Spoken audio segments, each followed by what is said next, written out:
Assalamualaikum warahmatullahi wabarakatuh. Selamat bergabung teman-teman. Selamat datang di podcast pertama saya. Di sini saya tuh akan membuat resensi film mengenai film tentang advokasi anti pernikahan usia anak Kespro Alpen. Itu selamat menyimak kawan-kawanku sekalian. Di film ini kita mulai dari sinopsisnya dulu ya. Advokasi anti pernikahan usia anak Kespro Alpen ini menceritakan mengenai advokasi yang dilakukan oleh Kespro Alpen dalam mengurangi angka pernikahan dini di Pulau Saponda. Pulau Saponda itu terletak di Sulawesi Tenggara ya kawan-kawan. Di mana di Pulau Saponda ini ada sebanyak 38% dari jumlah penduduknya yang mengalami pernikahan usia anak. Rentang anak yang menikah di usia dini itu dari 12 sampai 19 tahun. Cukup banyak ya. Film ini juga turut menghadirkan narasumber yang mengalami sendiri dampak negatif dari pernikahan, di mana narasumber tersebut dia mengalami kekerasan dalam rumah tangga di dalam pernikahannya. Kasian ya. Film ini tuh bertujuan untuk mengedukasi kita ini, para remaja-remaja yang masih labil ini, agar tidak kebebasan dalam menjalin kasih. Jangan tuh kita tergoda sama ungkapan laki-laki bahwa menikah di usia yang masih remaja itu kita bisa sama-sama menggapai mimpi. Oh, tentu saja jangan percaya itu, karena nyatanya itu bukan pilihan yang tepat kawan-kawan. Banyak yang akan kita korbankan ketika kita memilih menikah di usia dini. Mulai dari cita-cita kita, masa remaja kita, dan keinginan-keinginan yang kita bisa capai di usia remaja. Jangan jadikan faktor ekonomi ataupun keinginan sesaat membuat kita terlena akan kenikmatan menikah di usia anak. Banyak yang perlu kita pikirkan teman-teman. Plus minus yang kita akan dapatkan ketika kita nantinya menikah di usia anak.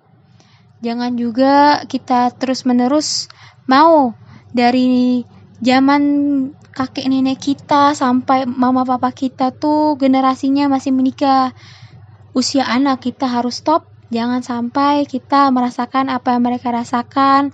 Dampak negatifnya itu lebih banyak daripada dampak positif dari menikah di usia anak. Gitu teman-teman. Kita tuh harus mulai pikir kalau misalnya kita menikah di usia anak itu bagaimana penghidupan kita setelah menikah nanti, kita mau tinggal di mana, mau makan apa besok, ini anak ini mau dibiayai bagaimana kehidupannya nantinya. Kita pikirkan juga organ reproduksi kita itu kalau kita menikah di usia anak apakah aman-aman saja atau bagaimana, kita harus pikirkan itu tersebut. Terus kita pikirkan juga bagaimana nih masa depan anak kita. Itu harus kita pikirkan dengan matang, jangan terbuai dengan iming-iming yang akan kita dapatkan ketika kita menikah usia anak. Jangan teman-teman.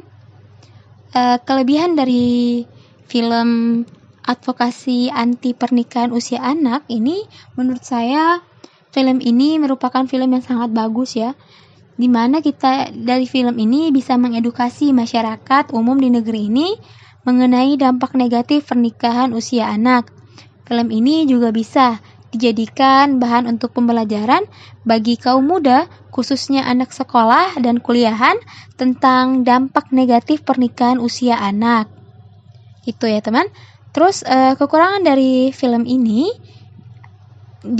film ini kalau menurut saya ya, film ini masih belum terlalu menampakkan lebih dalam mengenai dampak-dampak dari pernikahan usia anak. Bila lebih diperinci lagi dan dibuat sedemikian rupa mengenai dampak negatif dari pernikahan usia anak, ini bisa jadi supaya kita nih langsung sadar dan mengena di hati akan resiko yang akan kita alami ketika menikah di usia anak. Pandangan saya sih sebagai calon ahli tenaga kesehatan masyarakat tidak mendukung adanya anak yang menikah di usia dini dengan berbagai alasan. Saya kasih contoh misalnya di daerah saya ya, di Sulawesi, tepatnya di Sulawesi Selatan, itu banyak anak yang dinikahkan oleh keluarganya disebabkan oleh adat dan juga faktor ekonomi. Masyarakat di sana tuh beranggapan bahwa itu merupakan adat mereka yang tidak bisa diganggu-gugat. Padahal banyak tuh resiko yang bisa dialami ketika menikahkan anak yang belum matang, baik pikirannya maupun organ reproduksinya. Bisa jadi di dalam rumah tangganya dia kena kekerasan rumah tangga dan keguguran karena wanitanya belum sempurna organ reproduksinya. Kami hanya bisa menyarankan tuh, sebagai kan kami calon tenaga kesehatan masyarakat. Kita hanya bisa menyarankan kepada orang tua untuk mengawasi, membimbing, dan mengajarkan kepada anaknya mengenai pendidikan seksual yang baik, serta dengan peran orang tua ini supaya orang tua memperhatikan kesiapan kepada anaknya yang akan melangsungkan pernikahan, terutama mengenai batas-batas minimal umur untuk melangsungkan pernikahan supaya jangan ada lagi anak yang menikah di usia dini.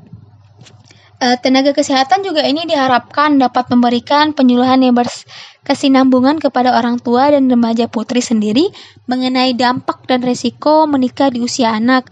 Selain itu juga perlu memberikan informasi mengenai metode KB dan menyarankan menggunakan KB terlebih dahulu apabila ada remaja yang sudah melakukan pernikahan usia anak. Ini supaya menunda dulu kehamilannya karena bisa jadi organ reproduksinya itu belum sempurna. Dia bisa menggunakan alat kontrasepsi dulu sampai fisik maupun biologisnya sudah matang dan siap untuk memiliki anak. Serta perlunya ini dukungan dari tokoh masyarakat, para aparat pemerintah desa, yang terutama ini pihak KUA.